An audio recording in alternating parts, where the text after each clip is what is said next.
Pera nyo ba yan? Kayo, ma'am. Yusek, pera nyo ba yan?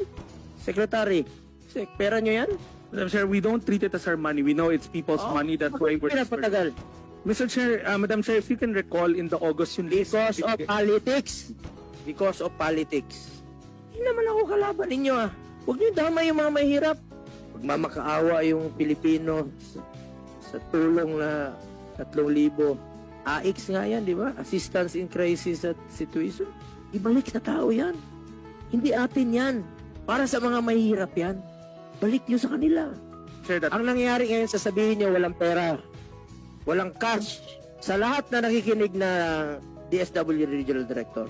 Yun naman ang uniform answer niyo, di ba? Walang cash. Hindi pa na-release. Pero pag paborito ninyo, ang politiko, uy,